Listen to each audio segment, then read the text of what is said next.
Welcome back to the Weekly Wine Down. I'm Alex. And I'm Morgan. And we're here to talk about holiday choices for wine. We've got a lot of options. Today, we have a great selection for you. We have bottles ranging from $5 all the way to $30. All of these that can be purchased at your local Walmart or Target. Exactly. We have a couple Pinot Noirs, a blend, a sparkling rosé, just one of our favorites, a Riesling, and a really nice $5 Pinot Grigio. Okay, but it comes with some good flavor. It does. I mean, honestly, like, I will give California Roots credit where it's due. Target pretty much nailed a $5 wine. And guess what, Morgan? What? I surprised you today. Uh-oh. We are such fans of the Target wine collection. They have the collection, which is our go-to. It's just great price, great taste. $8.99 for Literally. these. Between $8.99 and like $11 for the collection. You can't beat it. You just would never know it was the price point that it is. I got a red blend and it's a new collection. Well, I'm assuming it's by Walmart. The Winemakers selection. And how much does that cost you? $5. Sweet, we're comparing. $5. The only issue that we have these lovely rosé and white options is that we bought these yesterday and today and they are not cold. So we're gonna teach you a little trick to quickly chill your wine. Let's say that similar to us, you bought it same day, but you have a party tonight. Let's go ahead and chill that. We're gonna wet a paper towel. So this is a great trick. If you're in a pinch, if you have 1 hour before your party, take a paper towel, wet it, and then Morgan will demonstrate. Go ahead and wrap your paper towel around the wine and then stick this bad boy in the freezer. Yes. While our sparkling rosé is chilling in the freezer, do you want to get started on these other amazing wines for our wonderful viewers? Of course I do. Fantastic. Not just for you, but for us too. So the rosé is one of the ones I bought. That one is gonna be the most expensive one that I purchased. I bought it because it looked really cute and pretty. It looks fancier than it costs. That's why I went for it. If you're trying to give that as a gift, that's a perfect, oh, this is a fancy bottle. They're never gonna know. They think maybe I spent, you know, $25, $30 to $50 on it. That's why I went for rosé. Make it fancy, but it still only costs $19. So that was the rosé. I also got the California Roots Pinot Grigio. It's gonna be our $5. And then finally I did the collection Pinot Noir, which was $9. I personally have had both of these. Have you had both of these? I have not had this one. Oh, okay, so first got time. It pairs well with most things. More on the fish side, we light appetizers. White meat. Yeah, white meat, go to a great option if you are traveling home for the holidays. Next up, I got the Chateau St Michelle Riesling. This wine in particular is like a universal. It is great for anybody. It is right in the middle of being sweet, but it's still dry, and it's crisp, and it's refreshing. People might think that this is more of a summer wine. I prefer Rieslings in the winter because they almost remind me of a champagne without being a champagne. We're trying to give you all options here that you could get for anyone, especially like a coworker as a gift, or this would make like a great Secret Santa gift. Yeah, definitely. Anything of that nature, and we know that this is airing right before Christmas. I'm a last minute gift buyer, and so I'm assuming that there's others out there that are as well. So you can go anywhere and get a bottle of wine and spend about $15 to $25. Your giftee will be very pleased. Okay, so first up we have this amazing Chateau St Michelle. Amazing. It's just like a beautiful bottle. It's just I do love a Riesling bottle. Yeah, they're just so pretty, and every bottle is gonna look a little different depending on the type of wine. Rosés, I feel like, are always different. Like, they're just like in a randomness. They just kind of do whatever they want. Yeah, they're like, it is our show. But a Riesling is pretty standard. Yeah, this is a very standard Riesling bottle. It's beautiful. This one, I'm really excited to try. And I've never tried it, so I'm excited. Okay, then I'm like I love a good Riesling. You know what else I love that I at least find similar to a Riesling is not as widely known as a Gewürztraminer or Minor. I don't know which it is. Similar bottle, similar profile in my opinion. So we'll have to try one of those sometime. That's exciting. Yeah. We're gonna actually do the full taste test on this. So yeah, we're gonna do a Riesling's little a good swirl. one to smell though. Oh, it is nice. Floral. Okay, it's very floral. Yeah. It smells crisp. Like it just smells very clean and fresh. Like pears too, Ooh, you know, the lighter fruits that don't smell as heavy, taste as heavy, like a pear. A is what I always nectarine. get. Yeah. Yeah, this one's a nice one. I never noticed much difference in color for a white wine. This one does have more of a yellow tint kind of on the outer edges. It is very clear when you actually tilt your glass over just a bit. Essentially clear on the edges. So that's kind of nice. Almost a hint of pear juice. That's kind of what it looks like. Or grape juice, like a light, like a white. Ooh, like a white grape juice. That's exactly what it looks like. Now for my favorite part. Cheers. Cheers. Yeah, Not sweet. It's just not sweet at all. Perfectly in the middle this is. It is a palate cleanser to me almost. Ooh. I mean, it's just, it's so refreshing and crisp. This could be a good palate cleanser between the whites and the reds. Yes, because absolutely. it really, there's nothing that lingers, not a ton of aftertaste, and that's what I really love about it. That's the thing I don't love about white wines. I feel like they always leave this film on your tongue. Yeah. I don't know why, but it happens. Yep, absolutely. Maybe I'm a weirdo. I don't know. I've been told I'm a weirdo multiple times in my life, so let's see. All? Hopefully you've been called a weirdo. If you haven't, we can't be friends. I'm just kidding. We can totally be friends no matter what. We're all inclusive. Very true. Good point, Morgan. I want to steal this bottle and take it home with me right now. It's so good. Maybe you're gonna get a gift. Oh, we didn't do the legs. Oh, They're going pretty slow. Quick, and some of them are slow. this is great. And what was the price again on that? This was $15 at Walmart, or like right at $15 at Walmart. Very reasonable. Absolutely. It's perfect mid-range. Yeah, it's a great mid-range bottle. It tastes more expensive than it is. If you did like a tilapia with this, or Alex's That would point be about great. fish, yeah, really good. Some of the lighter vegetables, squash, something like that could be really good. And I've noticed that the lighter wines definitely are easier to pair any type of like a chickpea curry. Ooh, God, that would be good with this. delicious. Yeah, really good pick. Yeah, it's a great one. Love I love it. Why do we do this? All right, next up we have our red collection. Would you like to start with 2018 Boen Pinot Noir? Let's do it.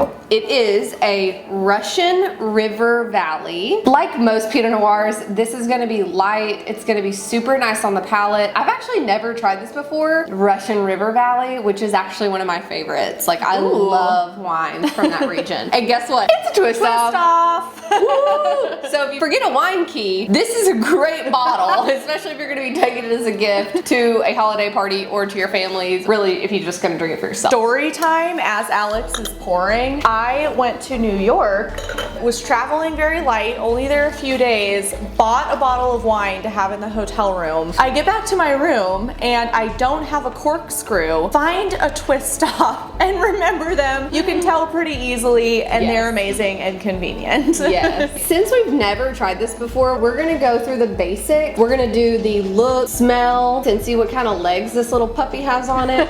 Whenever you're doing the look test, you're always gonna wanna tip your glass over. Let's just not spill it on one another. Bloop. Tip it over a little bit and you kind of like look through it. It's easier on like a lighter surface. So I'm gonna kind of step out of the camera view for a second. Morgan, I don't know if you can see it from where you're standing, but it's a lot darker and more maroon towards the center of the actual glass. On the outside, it's a lot lighter, and then on the very edge, it's almost clear. It's kind of cool to look at. I wish we could do a close-up. We're not that sophisticated with our equipment yet. We'll figure it out one day. We'll figure it out at some point. This is a beautiful color, and I would always suggest if you're really interested in becoming a serious wine drinker like some people are, go through the profile test, go through the tasting test, get yourself a nice wine book. No answer is a wrong answer. And that's the important part about your experience with wine. Exactly. Is whatever you smell and taste and see, that is right, because that's your perception of what this wine is to you. Sometimes I'll taste a wine and someone thinks it's really, really dry, but I don't think it's dry, and I think it's because I have just different taste taste, you know, my tongue tastes differently than Morgan's or than yours. Get yourself a nice wine book. I have the wine book by Wine Folly. It's amazing. They clearly don't sponsor this by any means. I love them. I think they're great. They actually have a YouTube channel that I've watched, and they have some really great videos, so definitely check over there. The next thing that you're gonna do is swirl. And if you don't feel comfortable swirling, just like, you know. Don't feel like you can get a good swirl down. Yeah, if you don't worry. And if you don't feel comfortable, like you think you're gonna like toss wine everywhere, put your glass down here, Morgan. I'm gonna get into your space. Just put your glass on the table or wherever you are, and just very gently take your hands and just go back and forth. It's just us recording this, so we don't have a way to really zoom in and show you this, but we'll figure it out one day. Just swirl it a little bit, and then what you're gonna do is you can hold it up. The legs. If you don't know what legs are, Morgan, do you know what legs are? Yes. Great. So I'm gonna let you tell them. it's hard to see here. Basically, after she's done the swirl, the legs are gonna be the little drops, but what you see sticking to the top of the glass where the wine just was, and how slowly it begins to move back down into the glass. How else would you describe it? Do you have any other? No, that was perfect. And I actually feel dumb now because I was thinking this would not be a super high alcohol content. That's what I was thinking. It does have legs. Yeah, the legs are actually pretty slow to come down. I would also describe them as teardrops, like you said. I actually think that's a pretty accurate description. So then you're gonna smell. Just breathe in, like you're smelling a flower. Yeah. I think that's the best way to describe it. Because sometimes what you smell is going to be different from what you taste. It really is. Yeah, That's a great point. where people don't really enjoy the smell of certain wines, and then they give it a taste. The taste profile is completely opposite of what they were expecting. And like I said in the last video, in case you haven't watched it, go and see our first video. And we went over the rosé. We went over a cab, which we both love cabs. I never think that rosés smell good, and I've had other people tell me that they think they do smell good. So, and we're smelling the same rosé. Right. This smells really good to me. It does, yeah. What are some of the notes you get when you smell it? Yeah, let's see. So I'm getting a strong black cherry. Yes, I can totally smell that. And I'm getting clove in there too as well. Mine's almost like a tobacco or leather. Yeah. Like it kind of reminds me of like an old men's club. As weird as that sounds, like an old gentleman's club. Can you picture it? little taste. This is my favorite part. We get to taste it. Finally. Yes. Cheers. That's nice. That's very nice. Definitely light, nice and crisp. Now that I'm tasting it, I'm getting different notes. That's the thing I love about wine. Once you start tasting it, you're smelling it, the experience can actually make it taste different. It's almost very mild truffle. Oh taste. no, I totally see that. Yeah, kind of like mushrooms. Yes. Truffles, ooh, earthy. Earthy, Definitely. yes, it's very earthy. Next up, we are going to taste the winemakers collection. So this, as Alex said earlier, is the $5 option that she purchased at Walmart. Neither of us have tried this. It's a red blend. It's gonna be medium bodied. We'll figure out what notes it has, but normally it's gonna be, you know, cranberries. It's gonna have some vanilla in there. A red blend is a really great way to start trying out reds as well. Yes. It's always going to taste a bit sweeter, but also gonna have the body for those who really do like the heavier reds. Yeah. So let's give this a try. This is gonna be more of a medium bodied red. Well, now that I'm seeing the color of it, Morgan, it could be lighter. Looks pretty light, yeah. Actually looks pretty light. Most red blends, thank you, would be considered medium bodied. That doesn't necessarily mean that this one is. We'll find out. Let's do the whole fun swirly swirl. Oh yeah, this is really light. See. Well, lighter than I would have anticipated. This is almost as light as the Pinot Noir, so it is definitely on the lighter side. And let's see if there's any legs on this puppy. Oh, it's coming down super fast. Another thing, I'm not sure if we said this earlier well enough for you to understand, but when you're swirling your wine, there's a couple. Good swirl. Yeah, that was a really. That's what good looks like. That was like a really good swirl. I'm really proud of myself. Super professional. Like barely any flick of the wrist even. Yeah, I'm pretty good at this. I've been drinking for a long time. So whenever the legs are coming down, the faster they fall, the less alcohol. You can just remember it as a rhyme. So the slower, like barely dripping down, that means that it's gonna be a much higher alcohol. So let's smell now. Interesting. It is very vanilla-y. Yeah, that's what I'm getting to. It's very heavy on the Lots of vanilla. vanilla. I almost don't even get any fruit in I that. don't get any fruit either, Morgan. Yeah. Morgan. We have this. We connect. What is happening? Do we have the exact same wine palette? I don't even know. We do have a tendency to love the same wines. We do. We really do. This one's not really giving me much on the nose, to be honest. So I'm gonna kind of leave it up to trying. Taste. Yeah. Cheers. It's sweet. It is. Probably sweeter than I would have guessed. I would not have guessed it was this sweet. However, it's $5. Correct. So we gotta go back to price point. And sometimes when they won't even tell you the grape varietal that they've mixed in this red blend, Which we checked for. you've just gotta really leave it up to the universe, the wine god, and just hope for the best with a $5 bottle. If you had a celebration or socially distanced outdoor party, this would be great. Easy drinking. It's an easy drinker. It is. Yeah, you're only, investing $5. If they want something nicer, they can just bring it themselves. Yes, if you are choosing for a party, a red blend is always a good way to go, because if you have some friends who like white and some who like red, the red blend is always going to be my number one for just guessing what is going to be universally good to people. I could down one of these at a socially distanced outside party like it was nothing. This might be dangerous, actually. Yeah, exactly. So grab 10. But even think of something like this. I mean, when we talk about $5 wines, we know what to expect in the sense that we're not going to be blown away necessarily by $5. Correct. The nice thing for this too is consider when you're making a sangria or consider when you're making some type of festive mixed drink. I mean, My this favorite. is perfect. Mulled wine.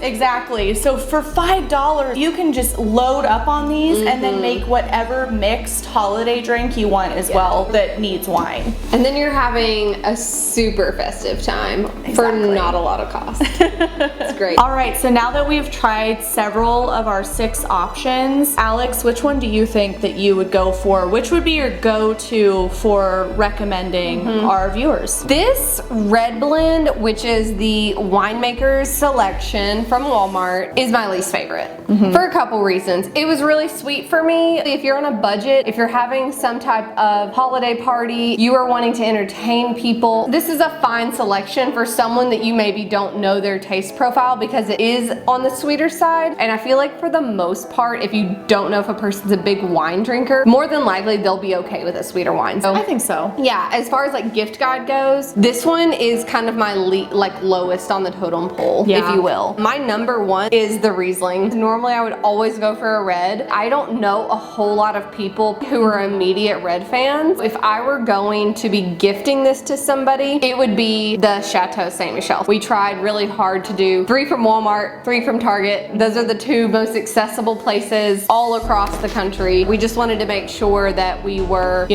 giving you all options no matter where you are. If I were gonna gift to somebody, it would be the Chateau St Michelle Riesling. Really packed a punch when it came to flavor. It just felt really rich, very expensive. All right, Alex, good choices. I have a similar viewpoint on these as well. Least favorite, it's gotta be the winemaker selection. Easy to blend with to make some type of mixed drink. Nothing that I would really want to sip on long term without feeling like I was going to have a raging headache the next day. Yes, correct. I would say for a gift, I would still go with rosé. I think universally people, because rosé is so popular, and we said it in our last episode, it's true. People are always gonna like getting a rosé. It's a super easy introduction. And also look at this cute little bottle. It is super cute. That's a really good point. Yeah. Side note, and again, this was, $18, $19. So very middle of the road. Side note on this, we put this in the freezer. We had this in there for 10 minutes and it got it down to an acceptable temperature that would be appropriate serving for a rosé. Definitely a good gift option. I would always recommend something like this. It's fancy. People like when you've got a fancy, cute bottle. Yeah. We're not here to do this for us. We're really here to serve you and bring you new wines that you can also branch out and taste new things like we're doing. We'd love to hear from you. We would love to meet you virtually, of course. Like, comment, and subscribe to our channel. channel. Follow us on Instagram at weeklywined. Drop a comment below and let us know what you'd like to see. We're doing this for you guys. It's partially for us, to be honest with you, because we get to taste the wines. And this is gonna be so much fun. We really hope to continue to grow this community, and just thank you again for your support. It's already been so much fun. We've only been doing this for like 3 weeks. So it's so exciting. It's watching really our following grow. We want your feedback. Yes, let us know what you want to see. Let us know what you want to hear, and we'll provide that. Yeah, and we'll even mention you in the episode. Yes, we will. Thanks for watching. Bye, guys. Yeah, weekly wine.